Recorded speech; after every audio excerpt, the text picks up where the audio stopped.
Kita seringkali merasa bahwa hidup ini tidak ada keadilan. Ya.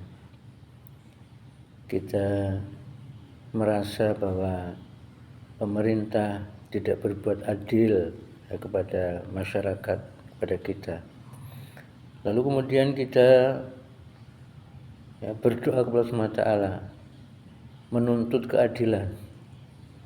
Allah SWT yang maha adil, bagaimana kemudian bisa menegakkan keadilan. Ketahuilah saudaraku bahwa yang tidak berbuat adil itu bukan hanya mereka. Kita tidak sadar bahwa kita juga telah berbuat ketidakadilan. Kita tidak adil.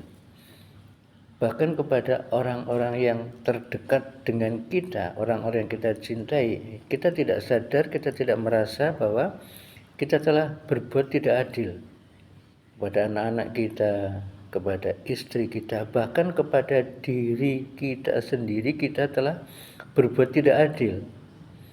Kepada Allah SWT yang Maha Pengasih Maha Penyayang kita telah tidak adil. Bagaimana kalau kemudian Allah SWT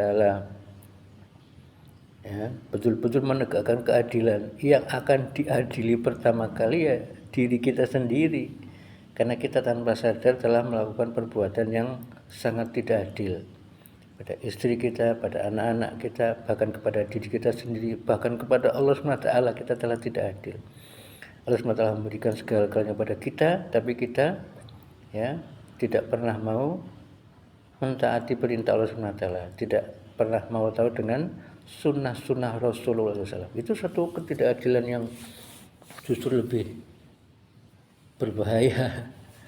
Yang paling penting itu, maka kita boleh menuntut kepada Allah SWT agar kehidupan ini bisa tegak keadilan, tetapi jangan lupa dimulai dari kita sendiri, dari diri sendiri, dimulai dari diri sendiri.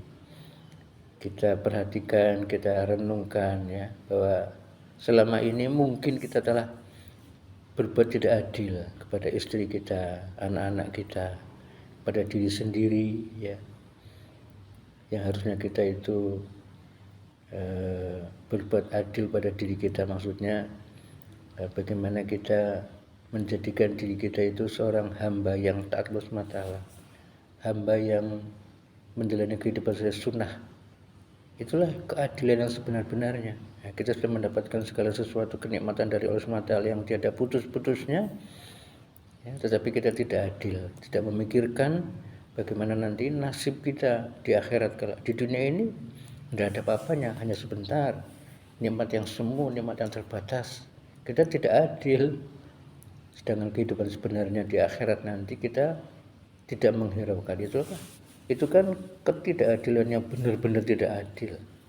Ya wajar kemudian Allah SWT kemudian mengirim orang-orang yang berlaku zalim, karena kita tanpa sadar telah berlaku zalim pada orang-orang terdekat kita, orang-orang yang paling kita cintai, malah kita berbuat zalim kepada diri sendiri, zalim kepada Allah, kita zalim.